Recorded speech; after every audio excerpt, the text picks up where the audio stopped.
नमस्कार साथियों, भाइयों बहनों, कैसे हैं आप सब लोग। उम्मीद करता हूं आप सभी अच्छे होंगे। तो हाजिर हूं एक और लेटेस्ट अपडेट वीडियो के साथ। साथियों भाइयों बहनों, सबसे पहले ये बताता हूं कि वीडियो इसलिए नहीं आ पा रही थी क्योंकि ऐसी कुछ खास लेटेस्ट अपडेट न्यूज नहीं थी। अब लेकिन एक लेटेस्ट अपडेट शिक्षक भर्ती को लेकर निकल के है, जिसको मैं वीडियो लाया हूँ। उसमें मैं आपको बताने वाला हूँ।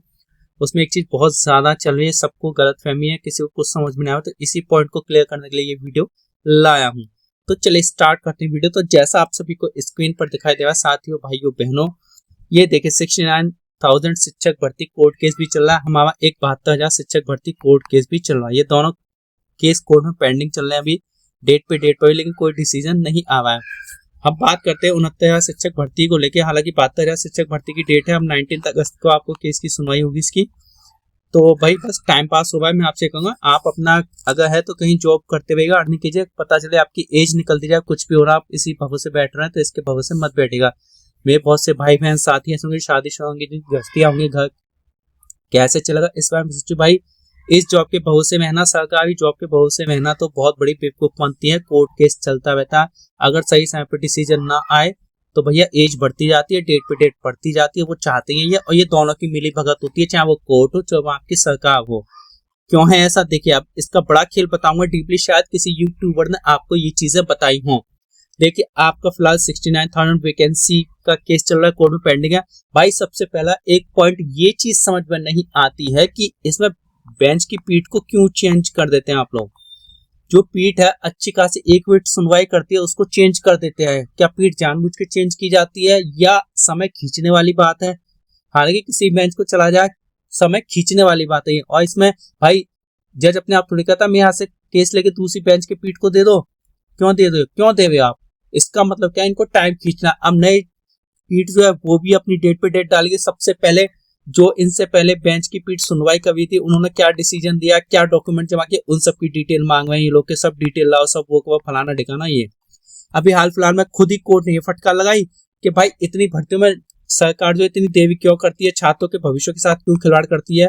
भाई अगर सरकार खिलवाड़ कर रही है ना तो तुम सही डेट पे फैसला दो ना। सारा डाटा तुम्हारे पास तैयार है, तो तुम डिसीजन देने में 1-2 डेट में तुम क्यों नहीं देते हो डिसीजन? तुम भी तो ये कह देते हो, हमारे सुप्रीम कोर्ट के जज साहब ये भी तो कहते हैं अगली डेट पे मुझे डाटा दीजिए। फिर सरकारी जो प्रोसिक्यूटर होते हैं वो कहते हैं कि डाटा है हमारे पास, इतनी भर्तियां नहीं कि फलाना तो दिखाना तो। ये सब भाई क्यों हो रहा है ऐसा? ये सिस्टम क्या है? क्या हमारे देश का कानून संविधान क्या है? इसको भाई मैं आज आप लोगों से कड़वा सच कहता हूँ, धज्जियां उड़ा के रखती है संविधान की धज्जियां। युवाओं के भविष्य की धज्जियां उड़ा दी है सरकार ने, कोर्ट ने। सरकार पेपर होता नहीं, होता है तो कभी क्वेश्चन गलत है, 1 से 2 ऑप्शन से, किसी का आंसर इसी नहीं, फिर बच्चे कोर्ट में जाते हैं, फिर सुनवाई चलती है उसकी, फिर रिजल्ट आने में टाइम लगता है। अब यूपी टेट का ही ले लो। अबे भाई आप लोग यूपी टेट का रिजल्ट ले लो ना। यूपी टेट का रिजल्ट आज से की निकालो, कितने दिन हो गए यूपी टेट का रिजल्ट? आप 2 जुलाई का आपका एग्जाम था, 2 अगस्त, 1 महीने से ऊपर गया, अभी तक यूपी टेट का रिजल्ट नहीं आया। उम्मीदें लगाई जाए 15 अगस्त के बाद आपको यूपी टेट का रिजल्ट आ जाएगा और अचानक से निकालेंगे। मे बी ऐसा हो जाए, लेकिन मुझे नहीं लगता कि 15 अगस्त के कितने दिन बाद आएगा। इन्होंने कहा 15 अगस्त के बाद। अब 16 को आए, 17 को आए, 20 को आए, 25 को आए, कुछ तो भैया ये सब खींचने वाली बात है। चुनाव फंड कमाना इन्हें। हालांकि ये वैकेंसी निकालेंगे लेकिन पैसे कमाएंगे, लेकिन भर्तियां नहीं करेंगे, फंड में सरकार जमा कर लेगी। सीधी बात, हर सरकार का खेल है ये भाई, हर सरकार का खेल है। मेरे साथियों भाइयों बहनों, इस चालाकी को समझो दोनों की। तो चलिए बात करते हैं इसमें अब क्या हुआ है। इस हालांकि कोर्ट के दूसरी बेंच के पीठ को दे दिया। अब इसकी नेक्स्ट डेट 8 सितंबर, 9 सितंबर, 10 सितंबर कंटिन्यू 3 दिन सुनवाई होनी है। और जब सुनवाई अगर फिर भी सॉल्व नहीं हो पाता ये केस, तो भाई फिर आगे हियरिंग होगी। मैं तो ये समझ में नहीं आता है कि ये चक्कर क्या है। एक तरफ कोर्ट कहती है सरकार से भविष्य के साथ खेल रहे हो, छात्रों के युवाओं के साथ खेल रहे हो, ये काम कर रहे हो, ऐसे कर रहे सरकार। तो तुम भाई कोर्ट तुम हो ना। परेशान होकर आदमी कोर्ट क्यों जाता है? क्योंकि उसे एक उम्मीद है, एक होप है, एक आशा है, एक उम्मीद है कि भाई कोर्ट हमारी बात सुनेगी, डिसीजन देगी। लेकिन कोर्ट भी लटकाती है। सब समय खींचने वाली बात है, कुछ नहीं है भाई। सब युवा के भविष्य के साथ खेल रहे, ठीक है ना।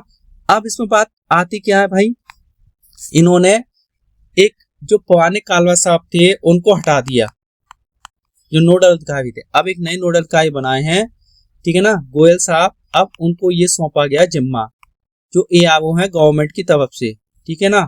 भाई कोर्ट ये कहते हैं गवर्नमेंट मीटिंग का फलाने के, गवर्नमेंट कुछ नहीं करेगी अगर कोर्ट ना हो तो। गवर्नमेंट अगर आपको एक जॉब दे जाए टाइम से, टाइम से तो कोई जॉब कोई सरकार देती नहीं है, दे जाए तो बहुत बड़ी बात है। सिर्फ चुनाव के टाइम पे जॉब निकालने की आ जाती है। 2020 की भर्तियां 25 में, 25 की 30 में, 30 की 35 में, ऐसे खेल चलता रहता है। 15 वर्षीय योजना चलती रहती है, ठीक है ना। कितना कब तक फ्रस्ट्रेशन नहीं होगा, युवा की उम्र निकल जाती है भाई। स्टेट में तो 40 साल मांगते हैं, बाकी अदर में देखो तो सेंट्रल की जॉब में क्लर्क की भर्ती के लिए 25 साल, अधिकारी की भर्ती के लिए 30 साल, IBPS ले लो आप, SSC ले लो आप UPSC ले लो आप। IAS में इन्होंने नियम इतने चेंज कर दिए, IAS में जनरल वाला बचा हुआ, ये IAS की परीक्षा के लिए जनरल वाला केवल 32 साल तक और 3 बार अप्लाई कर सकता है, 3 टाइम्स उसको चांस मिलेगा। वो ऑटोमेटिक, आप चौथी बार करेंगे ऑटोमेटिक आपका रजिस्ट्रेशन नंबर कर लेगा, पहले आपने अप्लाई किया है, हटा देगा आपको। ऐसा सॉफ्टवेयर इस कामों में सरकार के दिमाग बड़ा तेज चलता है कि युवा को कैसे हटाया जाए, कैसे कम किया जाए, कैसे भर्ती कम की जाए, कैसे टाइम खींचा जाए। जब 40 साल का हो जाता है युवा, खाली 40 साल आपका टीचिंग में एड पैड जो सेट होते हैं स्टेट के, बस इनमें मांगते हैं। पर इनमें जब जॉब निकलती है अलग अलग क्वालिफिकेशन मांगते हैं ना, इसमें भी टाइम से कहाँ निकलती है, ठीक है ना। कुछ युवा बिचारे 35 34 से 40 साल के हो गए, लेकिन आज तक उन्हें जॉब नहीं मिली। हालांकि मेहनत की, नंबर अच्छे आए, लेकिन बता ढवा जिंदगी कुछ नहीं है, सब बदतमीजी चल रही है यहाँ पर, सब फंडेबाजी चल रही है। तो कोर्ट अब ये क्या है कि ये सुनवाई नहीं होगी, ठीक है ना। तो गोयल साहब बनाए गए हैं। अब गोयल साहब, अब देखिए इसमें एक शो हुआ है हमारा कि इसको 3 कैटेगराइज में या 3 उसमें डिवाइड किया जाए, ठीक है ना। एक हल्ला चला गूगल फॉर्म का, भाई गूगल फॉर्म का शो पता नहीं क्यों अचानक ही शुरू हो गया। मैं इसीलिए वीडियो लाऊं, खासकर यही 2 मेन पॉइंट है हमारे। तो इसको डिटेल में मैं आपको थोड़ा डिटेल में बताता हूँ। देखिए कैटेगराइज का मतलब ये है, इसमें कैटेगराइज केस को 3 मतलब याचियों को 3 कैटेगराइज में डिवाइड किया गया, जैसे 72,825 में डिवाइड किया गया, उसके ऊपर वीडियो बना चुका हूं मैं। तो इसमें क्या है, जो हाई कोर्ट केस में याची बने थे, हाई कोर्ट केस वाले याची, सुप्रीम कोर्ट में डायरेक्ट सुप्रीम कोर्ट में जाके जो याची बने, जिन्होंने सीधे डायरेक्ट सुप्रीम कोर्ट में अपील डाली, याची बने जिनके वकीलों ने।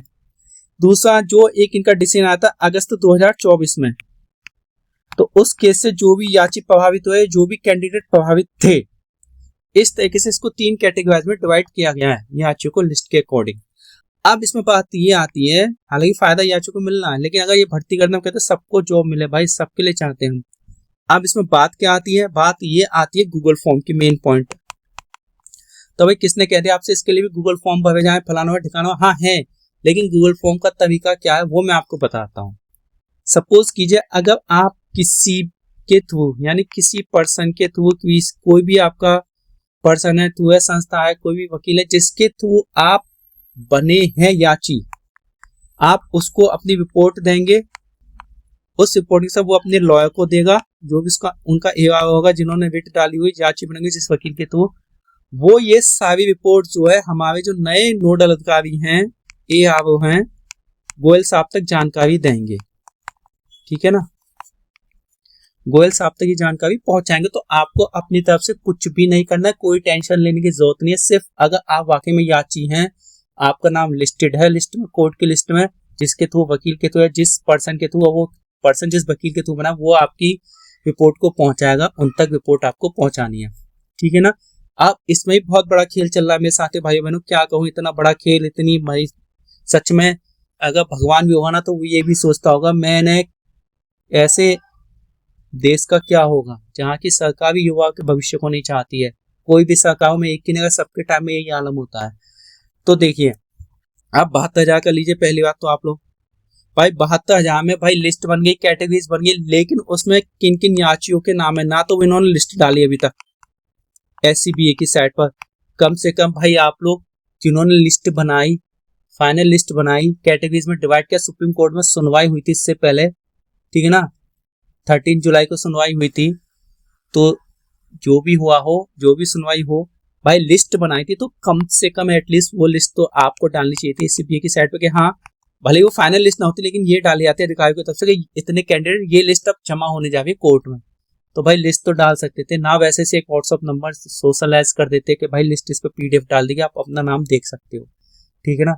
इतना भाई, इतना मुझे गुस्सा आता है, इतना। मैं तो गया था भाई, आप लोग यकीन नहीं मानो, हम मुख्य सचिव से मिलने गए थे, 5 मिनट की मीटिंग ली उन्होंने, मिलने को तय दिया, 5 मिनट मिले, फिर से हम सेकंड टाइम मिलने गए थे। भाई लोगों इतना हमने उनको कहा, लेकिन कोई चिकने घड़े, किसी पे कोई असर नहीं होता है उनका। क्या वो तो अपने बच्चों को दे दे के कहीं ना कहीं फिट करवा देंगे, लाखों पे कमा रहे हैं, तनख्वाह आ रही है, अपने बच्चे विदेश में पढ़े, नेताओं के बड़े बड़े अधिकारियों के बच्चे अच्छी एजुकेशन है, भाई आम आदमी तो पिसवाए, क्या कहें, पिसने दो, सालों को मरने दो।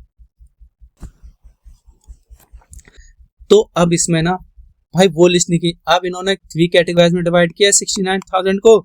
हाँ ठीक है, वो रिपोर्ट जब गोयल साहब के पास जाएगी जिन कैंडिडेट की, एक तो इससे पहले की लिस्ट ना डालनी चाहिए थी एससीबी की साइड पे कि भाई इन कैंडिडेट्स के नाम चार हैं, 3 कैटेगरीज में हम डिवाइड करेंगे इन कैंडिडेट्स के नाम। 3 कैटेगरीज में डिवाइड करने के बाद वो लिस्ट आप डालते हैं, मैं ये नहीं कहा फाइनल रफली डालते, फिर जिनका रिकॉर्ड जाता है बच्चों का अपने तो फिर उसकी लिस्ट डालते हैं कि भाई अब रिकॉर्ड आने के बाद ये वाली लिस्ट है। तो ये चीज इनको करनी चाहिए थी लेकिन नहीं करनी भाई। अब इसमें 72,000 वाली में देख लो चाहे इसमें देख लो, किसी बच्चे को नहीं पता मेरा नाम गया है या नहीं गया। और ये लोग टाइपिस्ट क्या करते हैं, एक इतनी सच बताओ इनको एब्यूजिंग वर्ड बोलने का मन करता है, but guidelines of the YouTube के ऐसे हम लोग नहीं बोल सकते हैं। भाई मैं क्या बताऊं इन लोगों को, भाई ये जो वहां पे डालते हैं वे डालते हैं, जो टाइपिस्ट होते हैं रजिस्टर ऑफिस में टाइपिंग होती है, भाई ये नाम में गलती करते हैं। पता है इसकी वजह से कई बच्चों के नाम लिस्ट में नहीं गए। मैं आपको बता दूं 72,000 वाली में नाम में गलती हो गई, डेट ऑफ बर्थ में गलती हुई, उन्हें तो टॉपिक वाले चीज ये नहीं सोचते कि भाई नाम तो भैया एक अल्फाबेट भी अगर एक्स्ट्रा लग गया है ना, एक अल्फाबेट, तो वो नाम भी काट रहे हैं लोग। भाई गलती तुम्हारी है, भुगतना किसको पड़वा, बच्चे को, कैंडिडेट को, युवा को, युवतियों को हैं। भाई वीडियो लंबा है लेकिन मैं आपके फायदे के लिए बोल रहा हूँ, इसके लिए आप अवेयर हो जाइए। देखिए मैं ये नहीं कहता कोई मार धाड़ जहाँ वो कहूँ, सीधी बात है, सबसे बढ़िया तरीका है भाई। अब कॉन्स्टिट्यूशन में चेंज, मैंने पहले कहा था कॉन्स्टिट्यूशन में बहुत बड़ा चेंज होने का बदलाव है। मैंने शर्तें बता दी कि क्या शर्तें रखी जानी चाहिए। ये जो आपके आंदोलन बच्चे कर रहे हैं भाई, पेपर गलत आवा है, लीक हो, ये सिर्फ लीक पेपर के अगेन और दुआ पेपर कमाने के पक्ष में ये लोग आंदोलन, भाई आंदोलन में ये शर्तें रखो ना कि एज क्राइटेरिया सबका सेम कर दिया जाए, 50 इयर्स तक कर दिया जाए, चाहे कोई भी जॉब हो, सेंट्रल से लेके स्टेट तक की।